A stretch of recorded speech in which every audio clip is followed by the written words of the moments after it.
All right, how we doing? It's Coach John here with Freedom Nutrition Coaching, and today we're going to talk about how to get unstuck. Because I've had a few questions come in from people just with regards to really trying to create change and really feeling stuck in their old ways.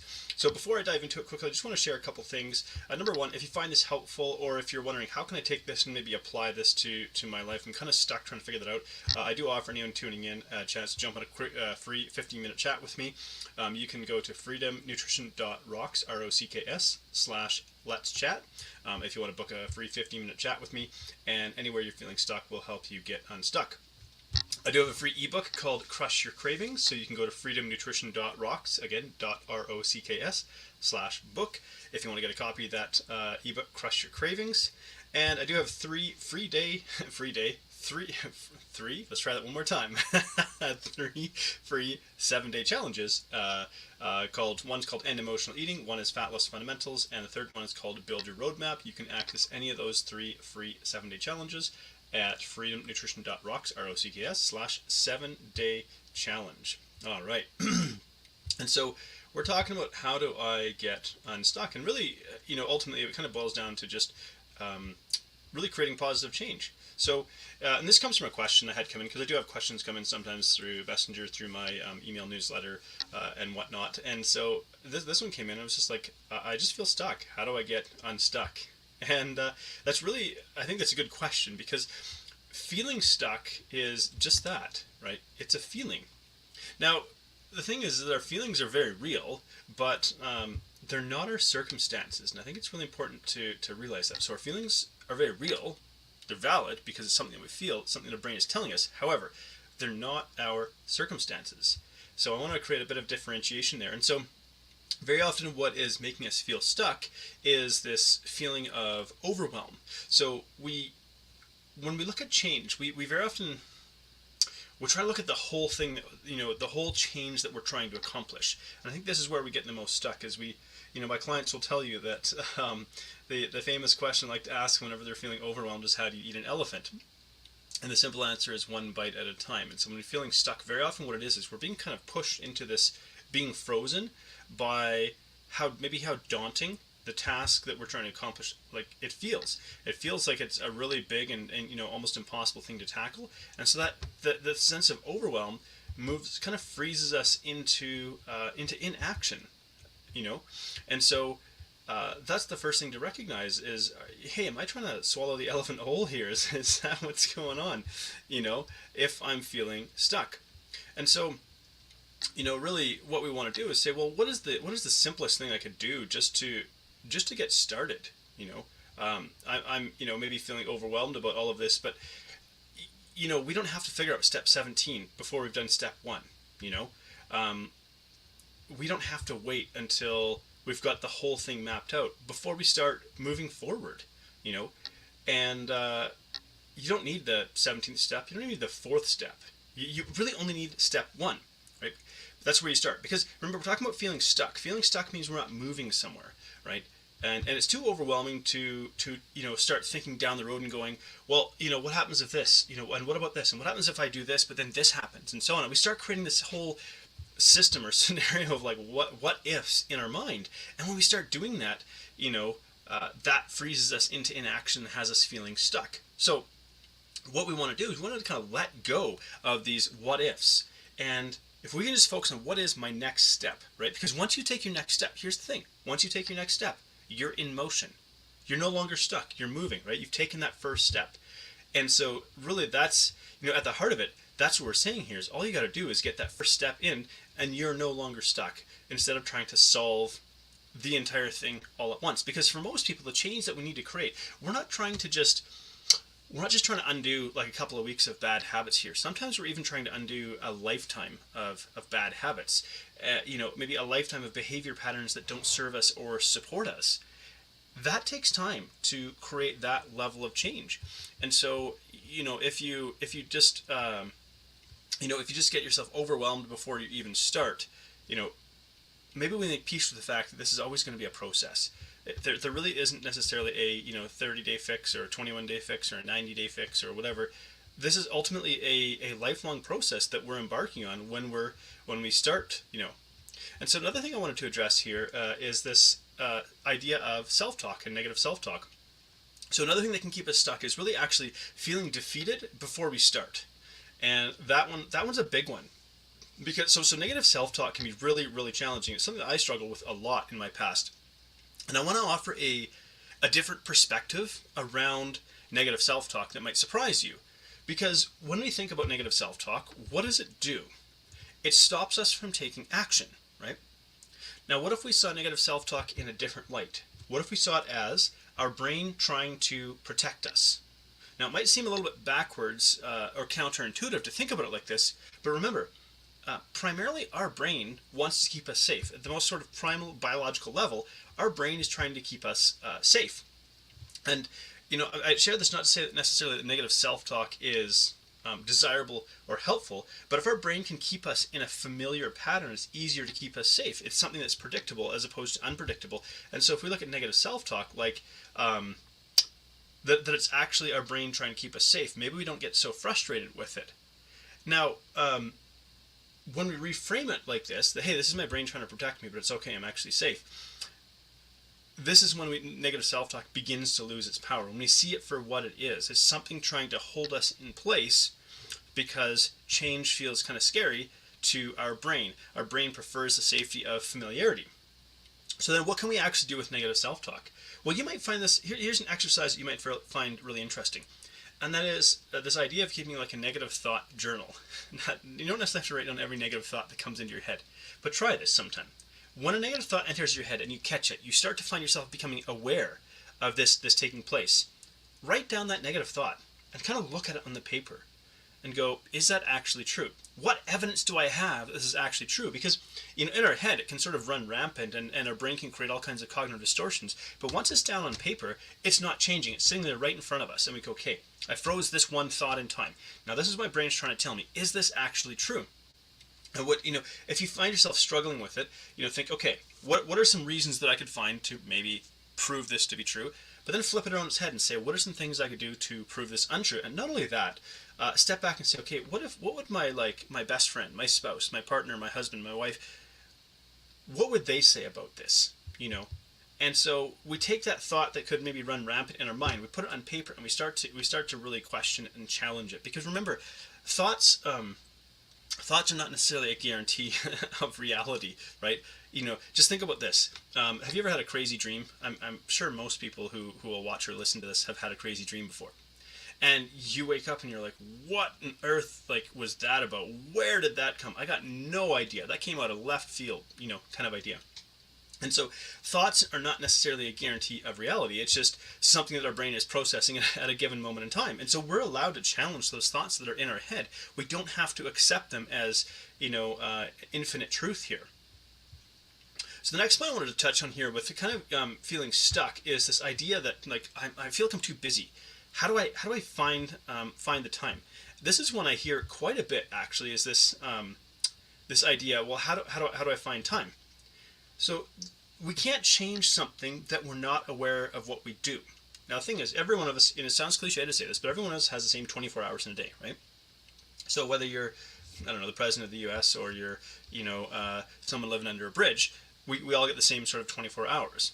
Now, that's not the greatest comparison, but anyways, what we need to do is, we need to look at how do we spend that time, What does a typical weekday look like? What does a typical day on the weekend look like?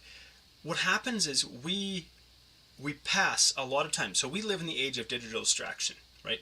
Whether it's Instagram Reels, TikTok videos, social media in general, YouTube, streaming TV platforms and things like that. We live in the age of digital distraction where we can fill immense amounts of time. And the other part about these digital distractions is they take us kind of out of our conscious brain and transport us into another world where we're not really registering how our time is spent. For example, have you ever sat down maybe and started scrolling, let's say TikTok or Instagram Reels, because I think those are the really popular things right now. And an hour passes by and you look at your watch or you look at the clock and you go, whoa, how did all this time pass? I don't even remember it passing. And so that's because when we're not aware of how our time is being spent, that's when time passes really, really rapidly and it feels like we don't have time.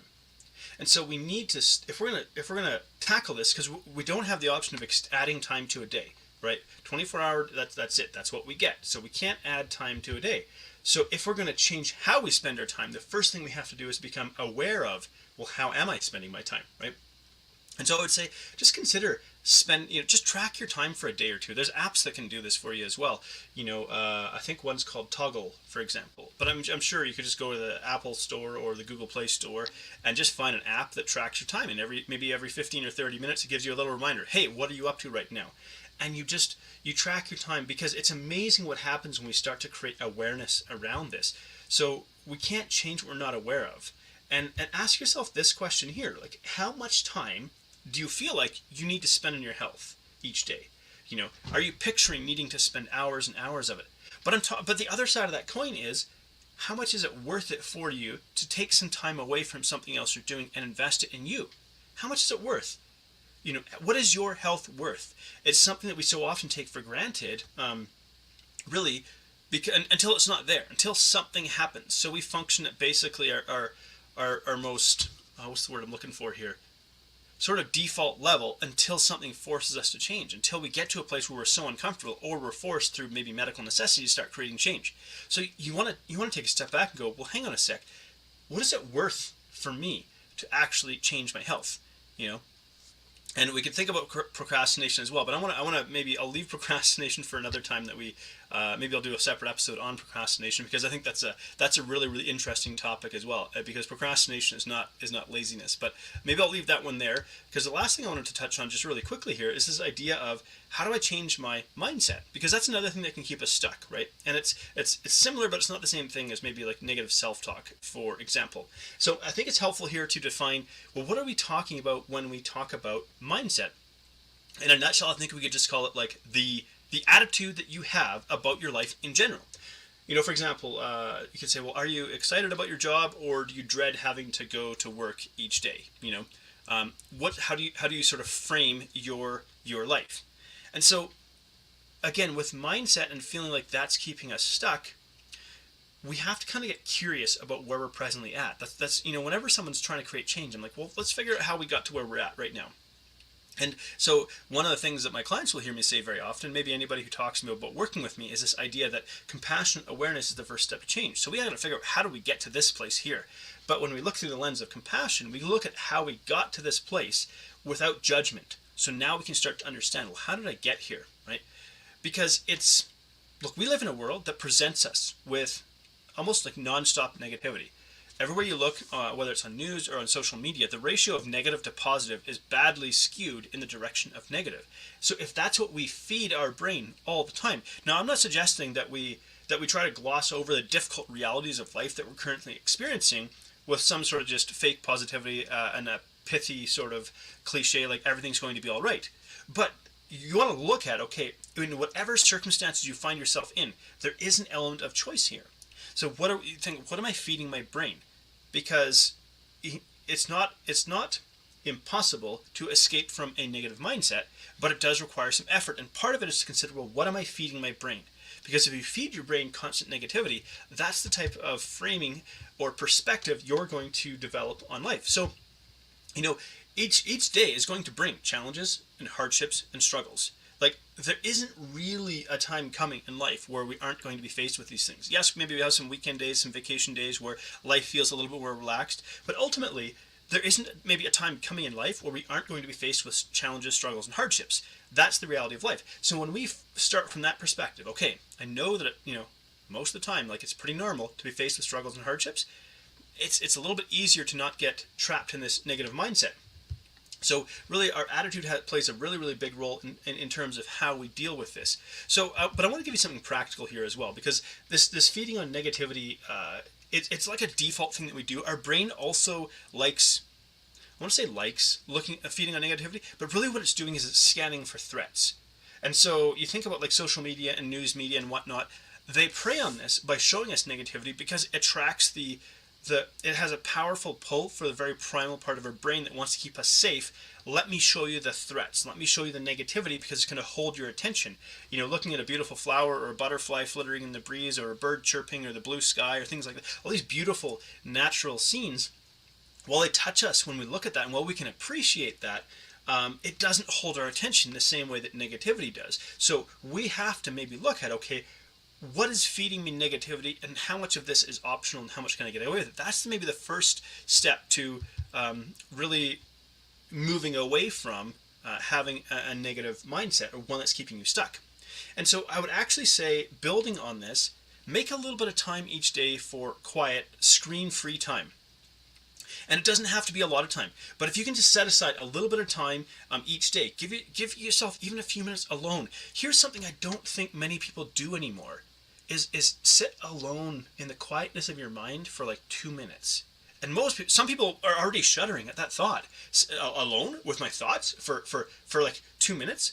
I always have the TV on. I always have the radio on. I always have sound in the background. What would it be like?